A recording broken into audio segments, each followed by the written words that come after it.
ডেঙ্গুতে গত ২৪ ঘন্টায় ৮ জনের মৃত্যু হয়েছে। এর মধ্যে ৩ জন ময়মনসিংহ বিভাগের ও ২ জন ঢাকা দক্ষিণ সিটি কর্পোরেশনের।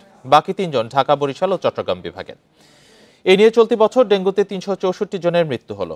রোববার স্বাস্থ্য অধিদপ্তরের প্রেস বিজ্ঞপ্তিতে তথ্য জানানো হয়েছে। এতে আরও বলা হয়, ২৪ ঘন্টায় নতুন করে আক্রান্ত হয়ে হাসপাতালে ভর্তি হয়েছেন ৭৭৮ জন। এর মধ্যে ৩৬% নারী ও ৬৪% পুরুষ। জানুয়ারি থেকে এখন পর্যন্ত হাসপাতালে ভর্তি রোগী ৯০,২৬৪ জন। এদিকে গত একদিনে হাসপাতাল থেকে ছাড়পত্র পেয়েছে ১,১১১ জন। আর জানুয়ারি থেকে এখন পর্যন্ত হাসপাতাল থেকে ছাড়পত্র পেয়েছে ৮৭,৪৪২ জন। ডেঙ্গু পরিস্থিতি নিয়ে আরো জানাতে ইন্ডিপেন্ডেন্ট টেলিভিশনের বার্তা কক্ষ থেকে যোগ দিয়েছেন সহকর্মী বনি ইবনে কামাল। বনি, শীত পড়ে যাচ্ছে, তবু ডেঙ্গুর সংক্রমণ কমছে না কেন? দেখুন রাকিব, ডেঙ্গুর সংক্রমণ কমছে না কেন এটা যদি আমরা দেখতে চাই, আমরা গত ৫ বছরের ডেটা যদি অ্যানালাইসিস করি, আমরা কিন্তু দেখতে পাচ্ছি যে ডেঙ্গু শুধুমাত্র মৌসুম ভিত্তিক রোগ কিন্তু আর নয়। ডেঙ্গু পুরো বছর জুড়ে আছে। আমরা যদি ২০১৭ বা ১৬ সালের কথাও দেখি, তখন আমরা দেখতাম যে শীতের মৌসুম যখন শুরু হতো তখন কিউলেক্স মশার প্রাদুর্ভাব বাড়তো, কিন্তু ডেঙ্গুর মশার প্রাদুর্ভাব কমে যেত।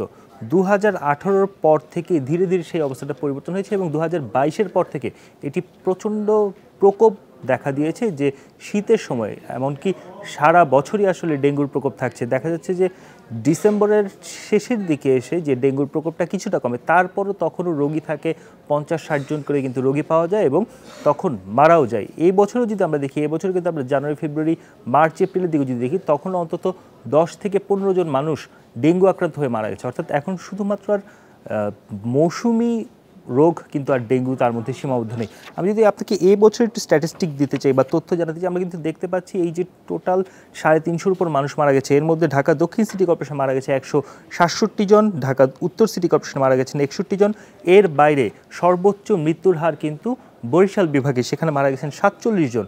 অর্থাৎ ঢাকা আগে যেরকম ডেঙ্গু রোগ বা এডিস মশাকে যেমন বলা হতো শুধুমাত্র নগরকেন্দ্রিক মশা, সেটি কিন্তু এখন আর নেই। এটি আসলে সমগ্র অঞ্চলেই বিস্তৃত।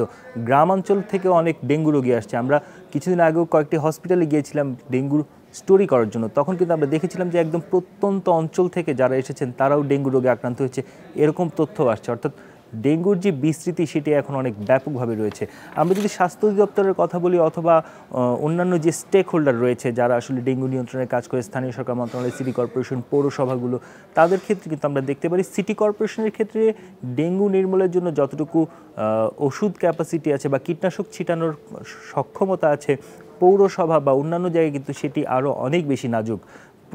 একেবারে ২০১৮ সালে যখন আউটব্রেক হয় ডেঙ্গুতে, তারপর থেকে কিন্তু বলা হচ্ছিল একটি ইন্টিগ্রেটেড সিস্টেম চালু করার কথা, যে ব্যবস্থাপনার মাধ্যমে আসলে পুরো দেশে একইভাবে এডিস মশা নিধনে কাজ করা হবে। সেই ব্যবস্থাও কিন্তু আসলে চালু হয়নি, যার ফলশ্রুতিতে আমরা দেখতেই পাচ্ছি যে প্রতি বছরই ডেঙ্গু রোগীর সংখ্যা বাড়ছে। এবং এবছরে এখন পর্যন্ত আমরা কীটতত্ত্ববিদদের সঙ্গে কথা বলে যতটুকু জানতে পারছি, ডিসেম্বরের ২য় বা ৩য় সপ্তাহ পর্যন্ত ডেঙ্গুর এমন মারাত্মক প্রাদুর্ভাব থেকেই যাবে।